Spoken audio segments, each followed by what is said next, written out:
Hello everybody and welcome to my YouTube video. Today we will analyze the full EuroLeague playoff series between Olympiacos and Fenerbahce, all 5 games. We will also focus on the performance of Kostas Lucas and mainly on the performance of Kostas Papanikolaou.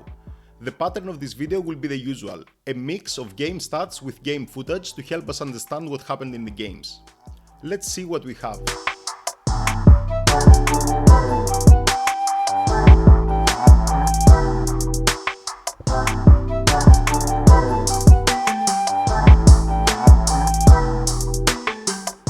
Before we start with the analysis, I have a quick disclaimer.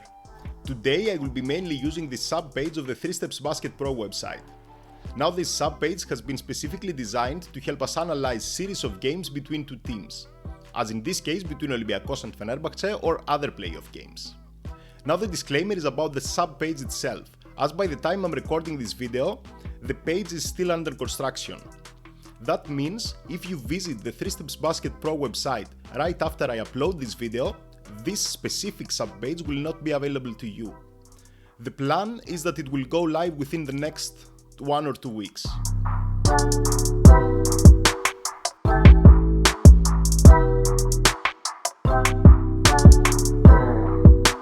Let's start with the analysis now.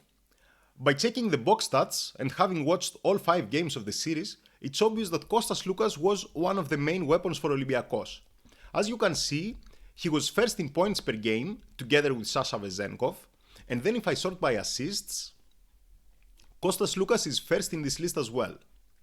So if we want to put a headline, Kostas Lucas was the king of the box stats in this series. Now let's move on to the plus-minus stats. I'm gonna first sort by points plus-minus. And here you can see that Kostas Lucas is not the top performer anymore. He is somewhere in the middle of this table with a neutral plus-minus.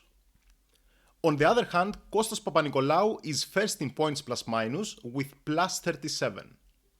That means if we only collect the moments when Kostas Papanikolaou was active in these 5 games, Olympiacos gets a lead of plus 37 points over Fenerbahce. That's obviously very strong contribution by Kostas Papanikolaou, and it gets even stronger if we check the rebounds plus minus. Here he is the first again with plus 20. That means Olympiacos literally crashed the boards when Papanikolaou was on the floor, as they grabbed 20 more rebounds than Fenerbahce. And what about assists plus minus? Okay, here Papanikolaou, he's not the first, but he comes second together with Motley. With all that being said, the headline of the plus-minus table should be Kostas Papanikolaou is the king of the plus-minus stats. To sum everything up, so far we have 2 kings. We have Kostas Lucas being the king of the individual performances and Kostas Papanikolaou being the top booster for his team due to his strong plus-minus contribution.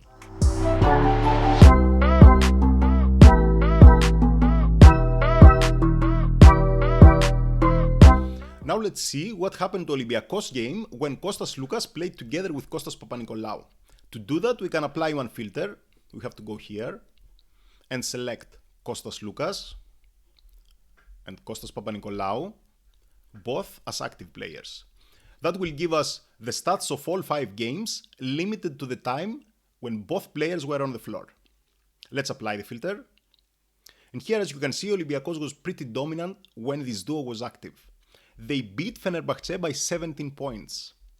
To see some more details, let's also check the team stats, especially in extended mode. Here you can see that the defensive rating of Olympiacos is extremely low, just 95. That means Olympiacos had a very solid defense when Sloukas played together with Papanikolaou. Now, if you have watched any of these games, you should have heard Coach Itoudis mentioning Kostas Lucas' name in every timeout. He was the main target of Fenerbahce's offense. They ran countless pick and rolls against him. But in the stats here we saw that Olympiacos' defense with Kostas Lucas on the floor was pretty solid. But wait a minute, that doesn't really make sense, right? why Coach Itoudis wanted to take advantage of Olympiacos defense when Olympiacos defense seems kind of unbreakable. Okay, obviously the numbers we have in front of us telling us half of the story. It's only when Sloukas played together with Papanikolaou. Now let's see what happened when Sloukas played alone without Papanikolaou next to him. Let's update the filters. We can put Papanikolaou in the excluded players. That will have a different effect. We will get stats when Kostas Lucas is active and Kostas Lucas is benched. Let's apply. And here we have a completely different story. This time Fenerbahce dominated the game, again with plus 17, when Kostas Lucas was alone. To get more information about it, let's check the extended stats again. And here you can see that this time the defensive rating of Olympiacos goes all the way to the roof. 133, which is not good for Olympiacos. And that shows why Coach Itoudis wanted to target Sloukas on offense, or on Olympiacos defense. Everything we have seen so far can make us understand part of the coach's strategy as well. Coach Itoudis said, I'm gonna kill Olympiacos defense by targeting Kostas Lucas. And Coach Bartzokas said, I'm not gonna let you do that. I will use Kostas Papanikolaou next to him because I know he can protect him.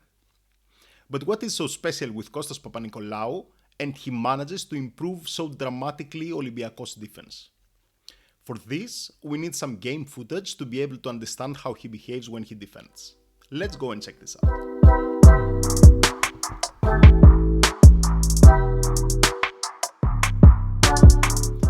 Here we have some pictures showing Kostas Papanikolaou defending the weak side. Here he has basically to deal with two opponents, Pierre and Kalathes. He has good position, and when Dorsey, the ball handler, fakes a pass to Pierre, Papanikolaou is ready to interrupt it. Basically he prioritized Pierre. You can even see that his body is a bit closer to him. But then Dorsey passes to Kalathes instead, and Papanikolaou can go immediately and catch him. What I want to focus on here is the high situational awareness of Kostas Papanikolaou. He gave priority to Deschamps Pierre because he knows he is a threat from that position.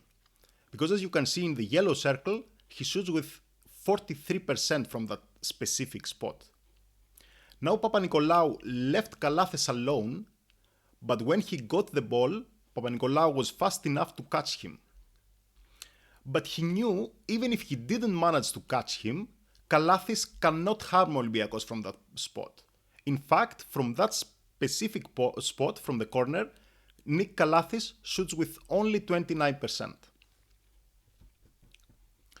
Here is another case when Deschamps Pierre tries to get a better position down the post. But Pap is quick enough to stop that from happening. But of course that's nothing special. What makes this play special is what happened right after. Then Fener switched the strategy and they attacked from the other side. Guduric attacked and Kostas Papanikolaou was the first to notice it. And in the end he even managed to block that shot. That again shows that Kostas Papanikolaou is fully aware of what is going on around him. And he doesn't really get locked to a target, missing the big picture. The third example is from a situation when Kostas Papanikolaou had to defend the weak side again. At that case, Fenerbahce had the time running down for their offense. Then Kostas Papanikolaou completely left his opponent and focused on boxing out the big man in the painted area. In different circumstances, that's not a smart move. You don't let alone your player, right? But here, by knowing the time, he knew that Fenerbahce can only just shoot immediately. So he took advantage of that and he focused on helping Mustafa fall, securing the rebound.